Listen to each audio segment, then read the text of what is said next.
여러분 안녕하십니까. 최진봉의 보이는 라디오 최보라 플러스 시작합니다. 오늘은 이현주 전 의원 모시고 얘기 나눠보도록 하겠습니다. 현안에 대해서 깊이 있는 얘기를 좀 나눠보도록 하겠습니다. 어서 오십시오. 네, 안녕하세요. 반갑습니다. 네. 광주 집회는 잘 하셨습니까? 집회라기보다 뭐라고 그래야 되죠? 그냥 톡 콘서트. 네. 톡 콘서트 어땠어요? 좋았어요. 네, 또 저는 되게 네. 오랜만에 광주에서 행사를 하잖아요. 사실 제가 광주 되게 많이 다녔었죠. 네. 네. 그래서 오랜만에 또 네. 친한 분들도 많이 뵙고 또 오시고. 그러셨군요. 네. 근데 분위기는 어땠어요? 그러니까 이준석 전 대표가 두 분이 같이 하신 거잖아요. 그렇죠. 네, 그리고 네, 이용섭 네. 시장님이 이제 네. 또 저 초대해서 그래요? 축사도 해주시고, 그래서 아무래도 이제 많은 분들이 오셨는데 우리가 2시 반에 시작을 했거든요. 네. 근데 2시 반부터 거의 한 5시 반? 한 3시간 동안, 그러니까 우리 토크는 한 1시간 반에 끝났어요. 그러니까 4시쯤 끝났거든요. 예. 근데 질문, 응답, 토론 뭐 이런 게 안 가셔가지고 우리 저녁 약속이 있는데 그거 참석하신 분들이 안 가시고 계속 일어나서 막 질문하셔가지고 나가야 되는데 못 안 나가시고 나가고. 계속 자리 지키면서 질문을 하고 눈이 똘망똘망하게 막 이렇게 있으신 거예요. 그래가지고 나중에는 제가 이제 왜냐면 이게 우리가 예약한 시간이 그렇죠, 있죠. 그렇죠. 저녁 행사가 대관한, 잡혀 있었거든요. 그래가지고 대관 시간이 다 끝나가지고 쫓겨났어요. 네, 그러셨군요. 말하자면 빨리 나가야 된다. 이제 우리 시간이 네. 없다. 이거 대관 시간이 지났다. 그래가지고 이제 해산했죠. 해산. 해산. 근데 이제 최근에 이준석 전 대표 지금 인터뷰한 내용들을 쭉 보면 네. 이게 플랫폼 뭐 신당 얘기도 나오고 이제 파이낸셜 뉴스인가요? 거기 인터뷰 내용 보니까 12월 초부터 이제 모집하고 사람들 네. 그리고 1월에 뭐 신당을 출범시키겠다는 그런 어떤 로드맵을 발표를 했더라고요. 네. 그래서 이제 궁금한 건 사람들은 이현주 전 의원들이 같이 이제 하냐, 행사를 안 하냐? 하시니까 그렇지 그게 제일 궁금해요. 어떠세요? 일단 확실한 건 뭐냐? 응원한다. 이현주 전 의원이 이 전 대표를 응원한다 이런 뜻이군요. 그리고 이제 조금 그거보다는 덜 임발부돼 있지만 저 얼마 전에 그 누구죠? 저 용해인 의원이 또 발표를 하셨는데 발표했죠. 물론 이제 이준석 대표에 대해서 이렇게 각을 세워서 저 그런 거는 뭐 그렇지만 어쨌든 저는 그분도 응원합니다. 응원한다. 네. 그러면 이현주 전 의원의 말씀을 들어보면 양쪽 다 열려 있다 이렇게 보면 될까요? 아니 꼭 그러면 사람이 막 간보는 것 같잖아요. 그거라기보다는 지금 둘 다 아직 확실하게 뭐가 그렇죠. 나온 게 없잖아요. 그러니까 맞아요. 제가 뭘 어떻게 한다는 것도 되게 웃기는 얘기죠.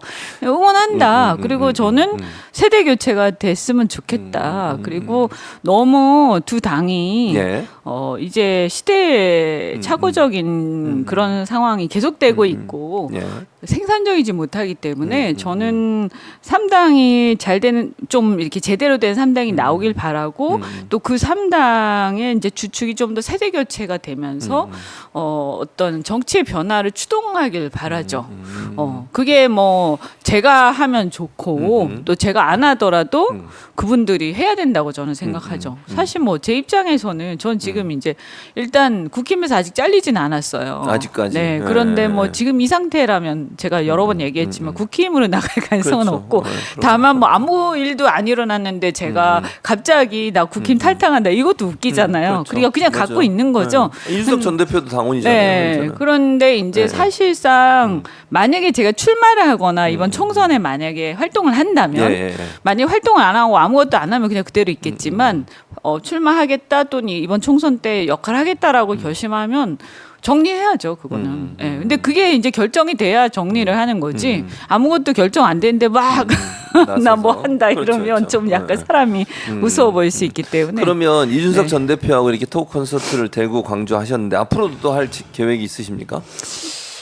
이제 또 어디 좀 딴 데 하자 이런 얘기는 오갔는데 결국에는 만약에 한다 그러면 또 주말밖에 안 되잖아요. 그렇죠. 근데 시간이 얼마 안 없어요. 그래서 지금 뭐 이렇게 아마 뭐 하게 되면 서울이나 수도권에서 한번 하지 않을까.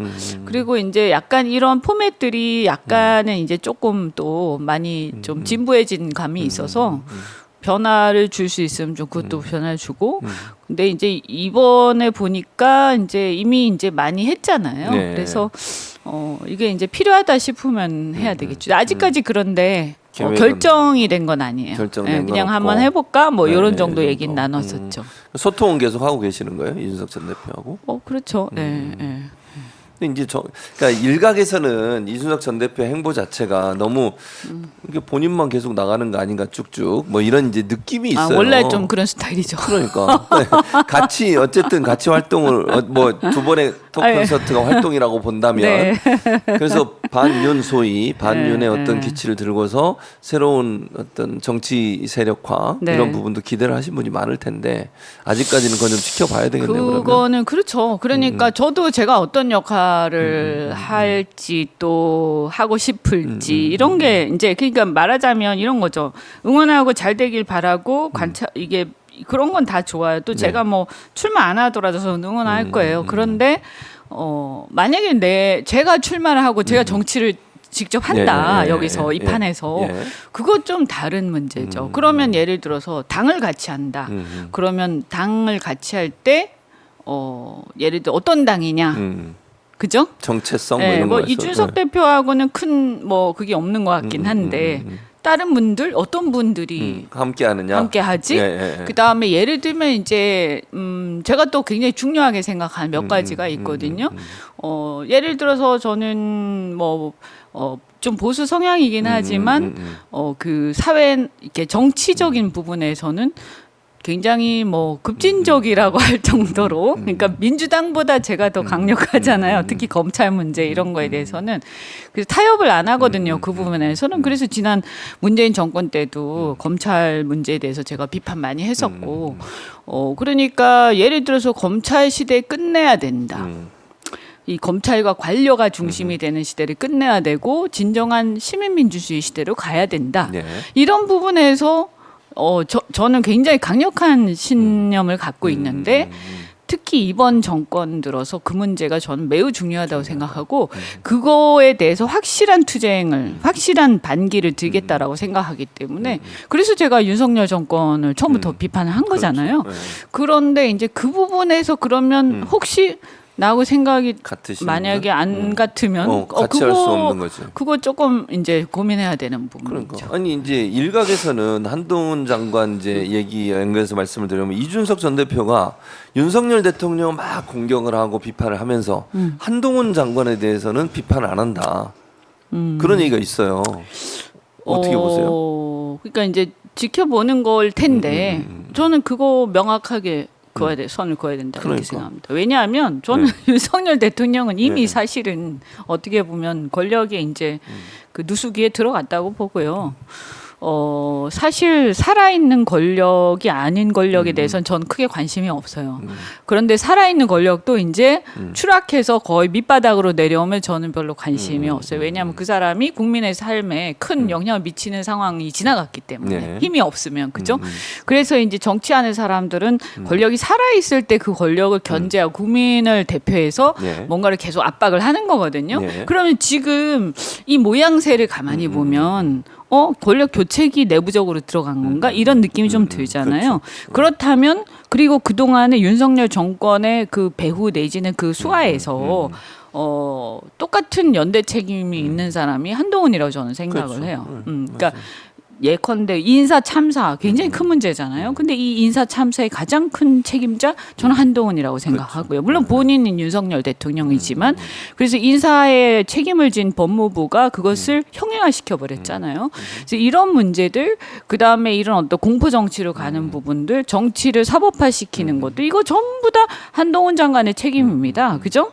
그래서 그 사람이 뭐 조금 윤석열보다 조금 더 젊다든가 그분보다 조금 더 이렇게 뭐 외모가 좀 더 낫다든가 뭐 나은지 잘 모르겠죠. 어쨌든 좀 젊으니까 좀 더 세련 이런 것 때문에 그게 용서가 되는 게 아니다. 그래서 저는 아주 이분에 대해서는 저는 굉장히 비판적으로 생각하고요.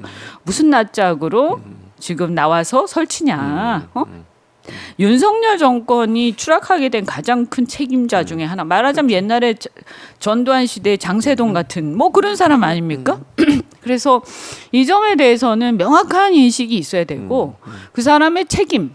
저는 윤석열 정권의 마지막에 가서 이 사람 반드시 연대책임 물어야 된다고 생각하고요. 네. 그다음에 이것뿐만이 아니라 이렇게 검찰의 시대를 지속한 어떤 이런 프레임 이것은 우리가 그냥 넘겨서는 안 된다. 저는 매우 확고한 생각 갖고 있어요. 그러니까 이현주 전 의원의 그런 생각을 이제 시청자들도 알고 계시고 그런데 이준석 전 대표는 계속 아직 극지 않은 복권이다. 또 뭐 가서 김건희 여사에서 어떤 말을 하는지가 중요하다. 같이 할 수도 있다는 뉘앙스를 자꾸 풍겨요. 그게 그게 이제 결이 그건 다른 거죠. 그래서 이제 제가 볼 때 이준석 대표가 그런 거를 고쳐야 돼요. 그러니까요. 네, 저는 그렇게 생각합니다. 그러면 안 돼요. 그러니까요. 네, 지금 뭐 그러니까 자꾸 여러 가지 얘기가 나오는 거예요. 그런데 어떻게 보면 이제 정치를 보수에서 시작을 했고 우리나라의 보수라는 것은 상당히 권위주의적 그 색채가 강하고 일반적인 우리가 생각하는 서양의 보수나 어떤 자유주의자 이거하고 다 많이 다르지 않습니까? 저는 약간 지향이 그런 쪽이다 보니까 아무래도 이제 국민의힘이나 이쪽에서 오랫동안 하다 보면 그 부분이 좀 명확하지 않을 수가 있는데 저는 어차피 갈 길이 다르다면 갈 길을 명확하게 하고 적어도 신당이 뭐 우리가 모든 걸 다 같이 함께 공유하고 100% 같을 수는 없겠죠. 하지만 우리가 시대적인 소명의식 이런 건 명확하게 갖고 가야 되고 그 부분에 있어서는 저는 민주당하고도 얼마든지 연대할 수 있다 이렇게 생각하기 때문에 그런 점을 명확히 해야 된다고 저는 봐요. 네. 그래서 그런 부분이 정말 명확해야. 그렇죠. 뭐 시대의 큰 사명인데. 그렇죠. 그게 그러니까 저는 이준석 전 대표의 태도가 좀 애매모호한 게 비윤 반윤이라고 얘기하면서 검찰이나 한동훈 장관에 대해서 너무 너그러운 모습을 보이는 것이 과연 진정성이 느껴지는 하는 부분에 많은 시청자분들이 궁금증을 갖고 있을 거다. 그러니까 뭐 좋게 생각하진 않을 텐데 조금 더 그 부분을 심사숙고할 필요가 있다. 그렇게 사람들이 지적하는 부분에 대해서 본인도 좀 고민해야 된다라고 그렇죠. 저는 생각하고요. 특히 당을 창당하게 되면 우리 한번 생각을 해보세요. 그 이번 총선 이후에 어떤 상황이 벌어지겠어요, 그죠? 윤석열 정권의 뭐 물론 뭐 선거를 윤석열 국민의힘이 이긴다면 그렇지 않겠지만 만약에 패배하거나 그렇게 되면 이 레임덕이 급속하게 오면서 상황 자체가 어떤 변혁의 상황이 올 거 아닙니까? 그럼요. 그렇죠. 그럴 때 말이죠. 사실은 어떤 그 깃발을 가지고 이제 하는 거 아닙니까? 지난 문재인 정권의 가장 큰 문제 중에 하나가 그 변혁의 시기에 시대적 소명을 망각하고 죄송한 얘기지만 그분들한테는 그 검찰 개혁이나 언론 개혁이나 이런 부분들에 있어서 자신들이 그 권력을 장악하는데 몰두한 그 결과가 지금 이 결과잖아요. 그러면 저는 이번에는 어떤 변혁의 상황이 올 때 그것을 당리당략이나 이런 걸 떠나서 정확하게 직시해야 된다. 그래서 우리가 어디로 가야 하는지 물론 세부적인 내용이야 좀 전 다를 수 있다고 생각을 해요. 방법론적인 면에서. 하지만 가야 할 길의 방향에 대해서 좀 명확하게 인식하고 있어야 된다고 보고요. 그래야만이 신당의 의미가 있다. 그래서 저는 만약에 신당을 한다라고 하면 만약에 제가 한다라고 했으면 저는 아마 그 검찰이든 어떤 사회 제도적 개혁에 대해서는 민주당보다도 더 강력한 신념을 가지고 다만 이제 경제라든가 안보 이런 부분에서는 좀 더 우리 현실에 맞는 그죠? 민주당이 너무 이제 과거에 그 운동권식의 어떤 그 프레임이 좀 국민들한테 각인돼 있기 때문에 그게 아니라 이미 이제 우리 국민들 자체도 선진국에서의 국민으로서 자기 기득권이 조금씩 생겨 있는 상태잖아요. 일종의 소시민적인 그죠? 그래서 그런 것들에 대해서 인정을 하면서 부동산이든 뭐든 이런 어떤 국민들이 스스로 좀 더 잘 살고 싶어하는 이런 욕구를 인정해 주는 거. 그래서 그런 부분에서 저는 뭐 민주당하고 좀 차이가 있겠지만 이런 어떤 사회 개혁적인 부분에서 오히려 더 진정성 가지고 접근을 해야 그래야 저는 지지받을 수 있다 이렇게 생각하거든요. 그게 아니면 그냥 보수의 분당 사태 정도에 그치는 거죠. 그죠? 네. 그렇게 되면 당의 확장성도 굉장히 줄어들 거예요. 제가 볼 때는. 네.